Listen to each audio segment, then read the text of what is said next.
Namo tassa bhagavato arahato samma sambuddhassa. Namo tassa bhagavato arahato samma sambuddhassa. Namo tassa bhagavato arahato samma sambuddhassa. So welcome everybody to our Dhamma talk today.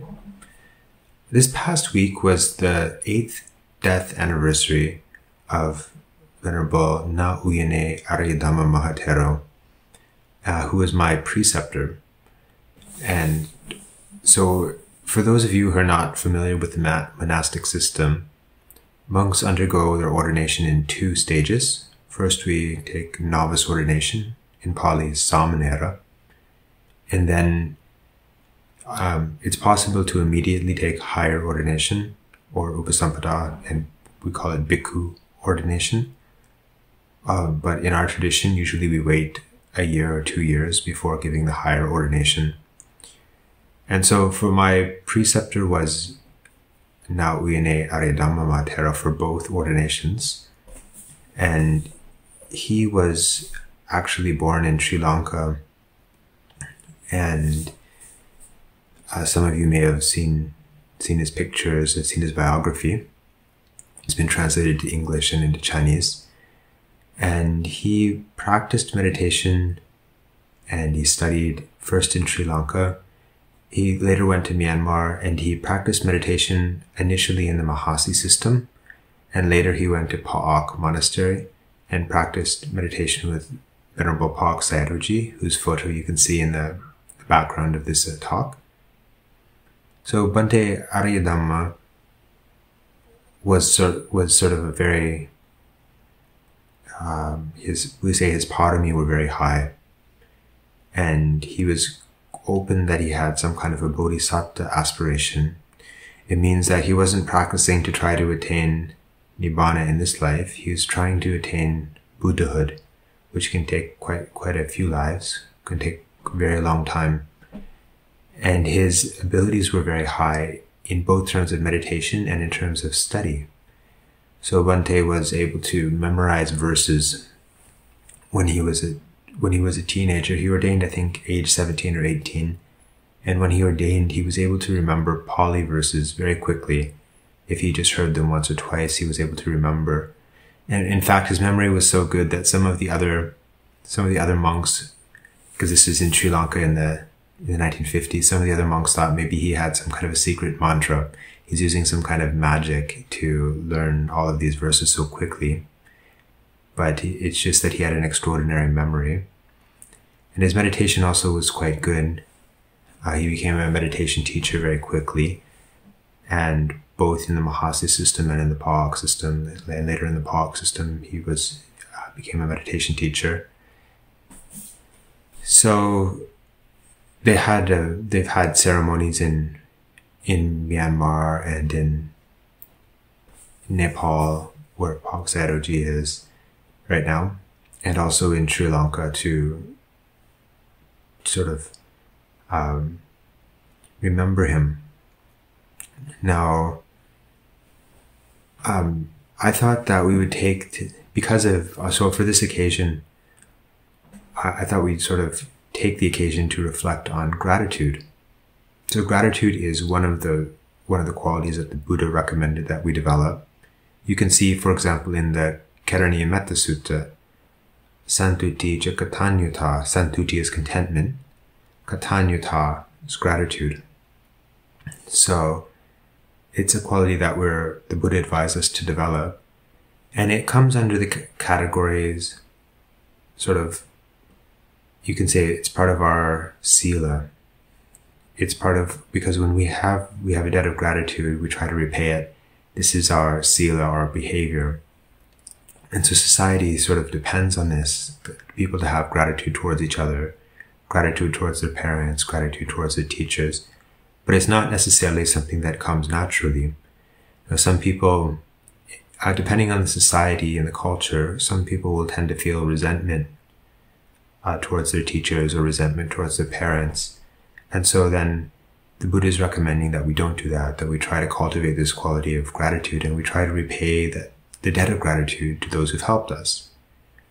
Now, it's one of the ways we can do this is by reflecting of the teachers of old. So we can start by reflecting on our more immediate teachers. So in my case today, I'm reflecting on Venerable Nauine Americadhammasociety because he was my preceptor and there's an occasion to remember him. But whoever is your meditation teacher, you can reflect on the head of your lineage. If you're practicing Pa'ok meditation, then you can reflect on Pa'ok Sayadaw. If you're practicing the Thai tradition, you can reflect on Ajahn Chah or Ajahn Lee or Ajahn Mun or whomever your root teacher is. Or even if you're practicing in the Goenka tradition, you can focus on Uba Khin or whomever you take as your sort of the head of your teaching lineage. And you can also start to reflect backwards that these people have received teachings generation after generation to get to so that they develop the ability to teach others. Now, there's a section, because we don't have historical records for the past 2,000 years, but there's a section in the Anguttara Nikaya where the Buddha talks about the great disciples of various categories. And so there's one book published by BPS, Great Disciples of the Buddha, that gives sort of a biography of some of these great disciples. But in the Anguttara Nikaya, the Buddha essentially just lists people. The foremost male lay disciple, female lay disciple, male meditator, female meditator, the foremost monk and psychic powers, etc. So one of the ways we can reflect on our lineage is to go and read the lives of some of these beings from the ancient times. Now, some people find that to be a little bit too far, so we can look at, as I said, people who are closer to us, but reflecting on the necessity of having this lineage. Somebody had to maintain these teachings over the years so that we can receive them now. So for the first, say, maybe 800 years, the teachings were mostly transmitted orally. They were written down at some point, maybe after 500 years, very roughly. But they were still transmitted, like oral transmission was very important up to a certain point. But after that, even after they had been written down, in most of the countries where they were written down on palm leaf manuscripts. So for example, in Cambodia and Sri Lanka, we still have examples of these palm leaf manuscripts, and they decay rather quickly. And they're not that easy to write down. So you can see, for example, if you look at the Majjhima Nikaya translation in English, how thick the book is. It might be 600 pages or something. That's only one part of the Sutta Pitaka. We also have the Vinaya Pitaka. We also have the Abhidhamma teachings. And then also all of the commentaries, the Visuddhimagga. So the very large number of teachings. And so to preserve these teachings by copying them onto palm leaf manuscripts was very work intensive. So people would do this generation after generation. So we can reflect on all of these things and try to develop this feeling of gratitude as a wholesome quality in ourselves. And when we do this, we have the feeling that we'd like to repay our teachers. Primary way we're repaying them is by practicing the Dhamma ourselves. But we can try to repay them in whatever way is appropriate. So for your parents, you have certain responsibilities, and towards your teachers, you may have a different set of responsibilities. Now, there's a very nice free Dhamma book that's been published many, many times, and it's by the teacher who's presently the head of the Ajahn Chah tradition, Lumpur Liam Titta Dhammo. And Lumpur Liam is a very well-respected teacher. He is now in his 80s, and he gave this teaching in 2009 in Abhayagiri Monastery. And so the book has been published as The Right Angle, It's Never Wrong. I'm going to quote it at length. I'm just going to read the whole article. It might take 5 or 10 minutes, but it's a very nice article. And I'm reading it from a book called Gratitude, which is available from the Abhayagiri Monastery website, Abhayagiri, ABHAYAGIRI.org. The entire world and everyone in it needs the Dhamma as a protection. We all survive and find comfort in life with the support of the knowledge and the skills, mindfulness, and wisdom of countless others. Without their help, we would all perish as soon as we leave our mother's womb. We'd have no food to eat, clothes to wear, or house to live in. Our parents, whose faces we have never even seen before, give us life and all things we need to make us healthy and strong. For our clothes and living places, and all the various skills we learn, we are entirely indebted to others. From the first moments in our mother's womb, all of us have a debt of gratitude owed to innumerable other people. No need to mention our parents and all our teachers, to whom the sense of gratitude we should feel is incalculable. Even people of one nation have much to be grateful for to those living in another. This is something which, if you think about it, is not too hard to see. Knowing and acknowledging with gratitude the debt we have to others, and placing them above ourselves is called katanyuta. The effort to repay the debt is called katavedita. The ones who know what is done for them are called katanyu, and those who return the favor gratefully are called katavedi. Katanyu, katavedita, acknowledging the debt we owe to others, and paying it back with acts of gratitude, are spiritual qualities which protect the world from harm, help society to function, and lead to peace and happiness.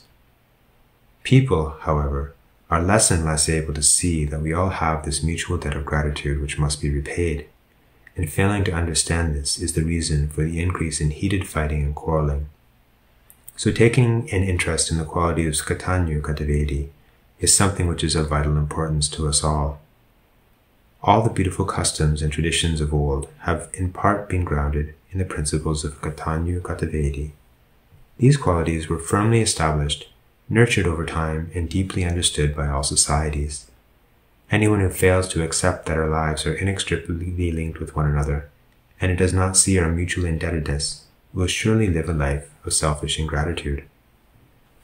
The people who manifest most gratitude are the ones who acknowledge that even cows and buffaloes and other animals have helped us along the way, all the more so our parents and our teachers. If more people could develop gratitude to the cows and buffaloes of our world, then society would always be happy and peaceful on account of such broad vision and lofty thoughts. Feeling grateful, even to the animals, how could we harm our fellow human beings to whom we owe so much more? Any society prospers and flourishes when its members cultivate spiritual qualities. Having fully developed the human potential, the capacity for profound thoughts, people will be diligent and skilled in earning their livelihood without intending even the slightest harm to one another. If we wish to so prosper again, it goes without saying how much we have to be grateful for to our parents and our teachers, since these are the true devas illuminating our lives, the pujaniya punkala, the people worthy to be held up high above our own little heads and truly venerated. Anyone who develops a more refined sense of gratitude in life will gradually feel a deep appreciation to the forests, fields, streams, rivers, and swamps, the paths and the roads and everything in the world, the flowers and the unknown birds flying here and there all around us. Not knowing the value of the forest there are those who have destroyed them with their selfishness, so our children and grandchildren will have no wood for their houses. The streams and marshes dry up, because the forests, where the water reserves naturally gather, have all gone. Without the forests and the flowing streams, the clouds can no longer form and build up to release their abundant rains. Fruit trees are cut down whole, so their entire worth is reduced to what can be harvested that one time. If people simply had gratitude in their hearts, then these things couldn't happen. The things which gladden the mind would be plentiful all over the earth, and everywhere we would live at ease. Being grateful for all the things our planet provides us with, we would cherish, nurture, and foster its welfare. On a deeper and more subtle level still, we can also acknowledge even the debt we owe to our enemies and feel grateful for life's obstacles. Viewed from this angle, such opponents help us grow in wisdom, patient endurance, and a spirit of sacrifice. People who are envious and jealous only serve to strengthen our own hearts and bring out the best of our metta and karuna, which we might ordinarily lack. All the difficulties we face allow us to see the world in its true nature, and through learning how to overcome life's challenges, we find the way to a life of ease. All our illnesses and problems can thus give us rise to insight. We are forced to let go until we really see the truth of anicca, dukkha, and anatta, and eventually realize the path and fruit of nibbana. People without katanyu do not know the value of these adversities, and they heap disaster and peril onto their lives while digging their own graves with anger and negativity. Their minds know no ease, and their lack of self-control, with the frustration it brings, means that they are filled with fear and trembling as life seems to go ever more wrong. They are on a fixed course for self-destruction. However, those who appreciate life's challenges, who gratefully rise up to meet them, bring an immeasurable coolness and beauty to the world. The most demonic of people, the world's martyrs, they venerate as if they were virtuous monks.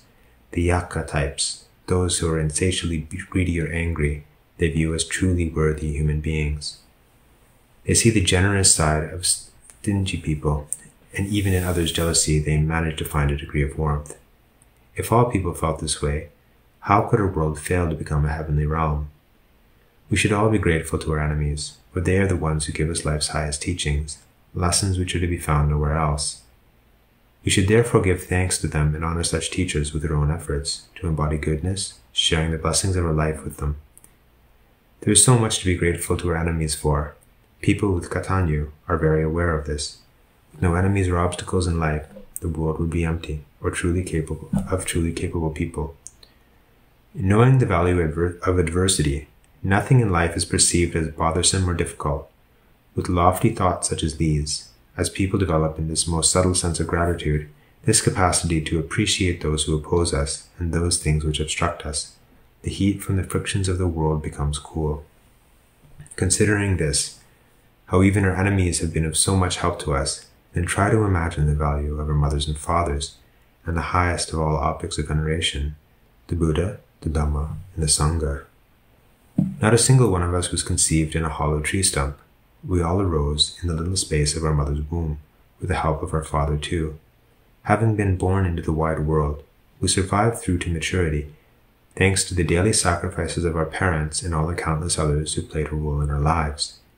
The Buddha and all wise people point to the role of our parents, honoring them as our primary caregivers who, having brought us forth, provided us with all the support we needed to flourish. They are the ones who equipped us with the skills for living, taught us how to be good, and gave us many other things that they have brought blessings into our lives. Anyone who lacks integrity, who is incapable of feeling appreciation for his or her parents, will surely never know the debt they owe their enemies. Deeply absorbing one's parents' qualities is a clear sign of katanyu, wherever in the world a person is from, and one who lacks gratitude to his or her parents will never be fully trusted. Spiritual teachers undertake the task of training their disciples' minds, picking up from where their parents left off and taking them to yet even higher levels. For this purpose, teachers have to develop extraordinarily patient endurance and painstakingly put their hearts into their work if they are to plant and cultivate deeper and deeper levels of spiritual awareness in their disciples' minds. This is the sign of true metta in a teacher. They must consistently study and train themselves to a very high level, thereby having the wherewithal to instill the truth in their disciples' hearts. This is the sign of true wisdom in a teacher. Teachers must be constantly selfless and, in this way, remain the reliable objects of their disciples' deep veneration. Not just spiritual workers to be hired and fired. Any disciples, having cultivated a wholesome mind and knowing what is proper, will feel much katanyu towards their teachers, those who bring coolness to the world with their enduring patience and wisdom. Acknowledging the debt we have to our parents and teachers simply makes one want to give in return. This is achieved by doing only that which will be of benefit to future generations. Disciples will do anything to honor the good name of their spiritual home, and they constantly share the merits of their wholesome actions with their mother, father, and teachers. The Lord Buddha once said that when we reflect correctly on the qualities of somebody who has died, then only one path lies open to us, that of developing goodness in ourselves. In the broadest sense, this means to honor that person and share the blessings of our life with them. So anyone who loves their mother, father, or spiritual guide, and who knows the debt owed to them, should turn their hearts and minds to that which is beneficial for the world. The Blessed One, the Buddha, is known as the supreme teacher for the ability he had to deepen people's awareness to a point where they no longer experienced any suffering at all, to a state of nobility, a realization of enlightenment. The Dhamma taught by him is a pathway to improve the mind and go beyond the oceans of suffering. The Sangha, men and women whose lives are dedicated to following his teachings, have handed down these truths over the years until they have reached us here today. This chance we have to receive these highest gifts is as wonderful as if the Blessed One himself were offering them directly to us. The noble disciples endured all manner of hardships in order to faithfully maintain the Buddha's dispensation, all of this having been done with a heart of deep devotion and gratitude to the teacher. We can be encouraged, then, that the teachings are nothing other than our true rightful inheritance, passed down through the Katanyu of the noble ones of former times, who were determined to live their lives in line with the Blessed One's intentions. This Katanyu of the enlightened disciples has allowed the Dhamma to span the millennia, and, still to this day, the world can find respite in the cool refuge and under the shade of these teachings of awakening.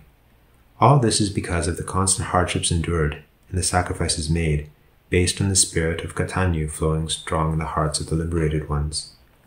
The world is protected by the Dhamma, because from the time of the Buddha onwards, members of the assembly of his disciples have not wandered away from his instructions, their lives always following his guidelines. Thus they have honored and kept alive his spiritual qualities. Gratitude is what protects the world, and, in turn, is something that we should all protect. In truth, all good Buddhist traditions and customs have arisen based on the principle of Katanyu, Katavedi. They were born out of gratitude and were designed to further instill this sense deeply into the hearts of the next generation.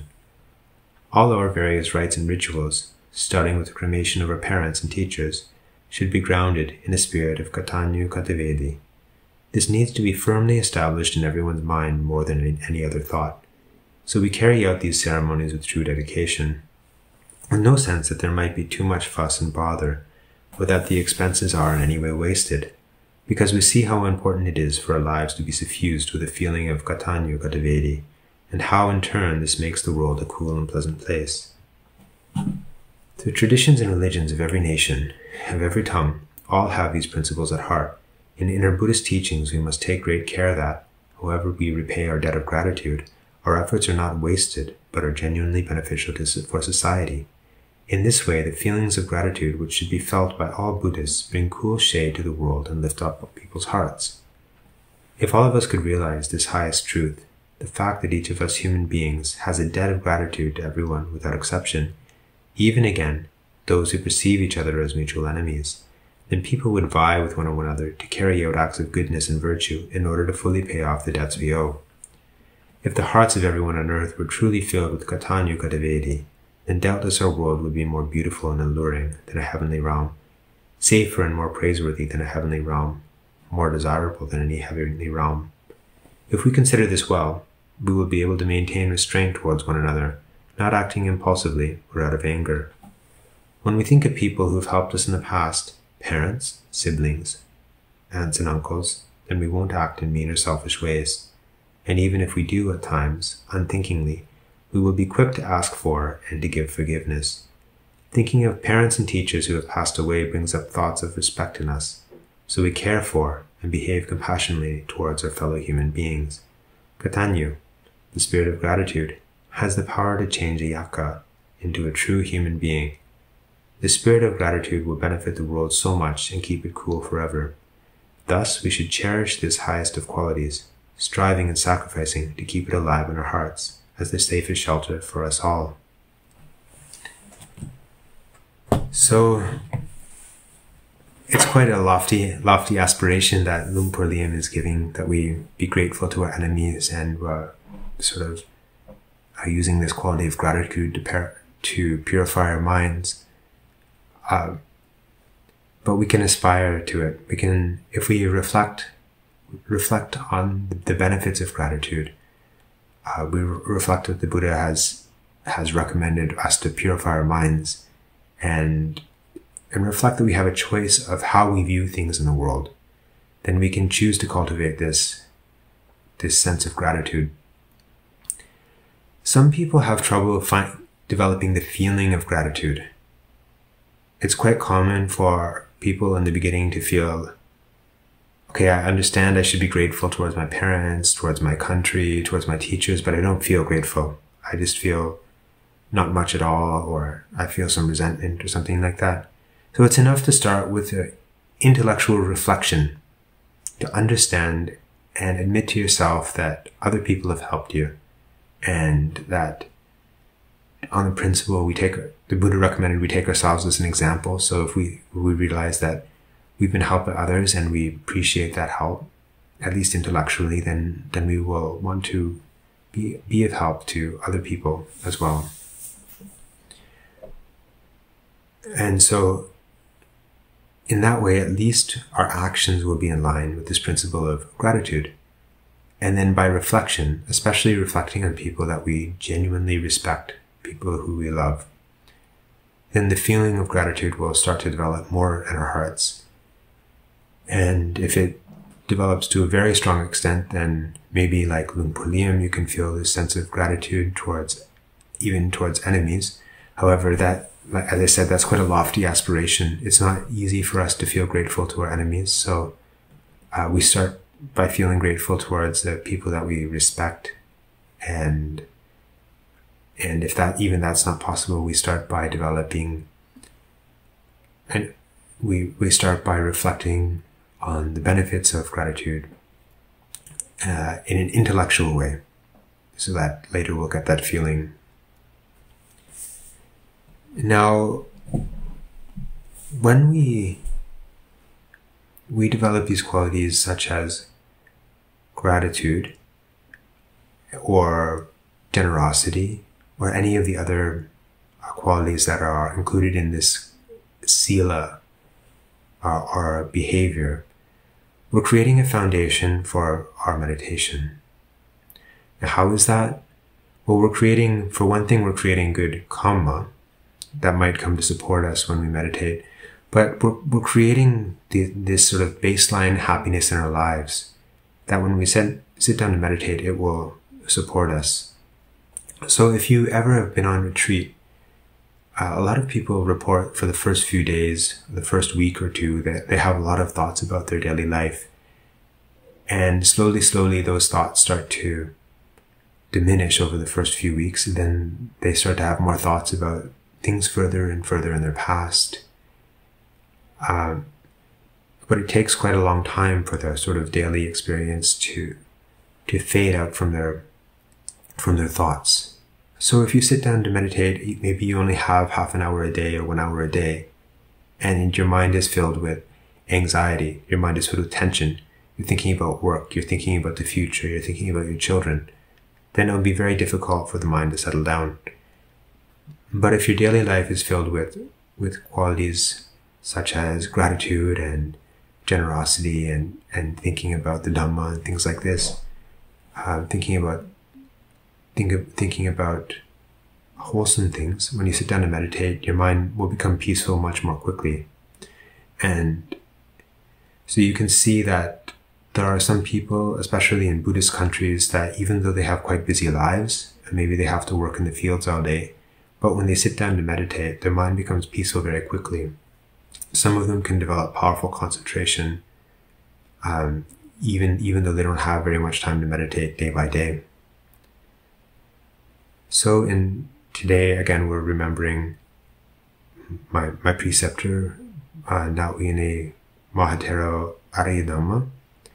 And so we'll share all of our merits I'll share all of my merits and all the merits of the people supporting the Pa'ak Georgia branch here, and hope that he may swiftly attain his goal of Buddhahood. And we also share merits with everybody listening to this talk. We wish that you may all be happy, healthy, peaceful, and content, and swiftly attain the peace of Nibbana. Sadhu, sadhu, sadhu.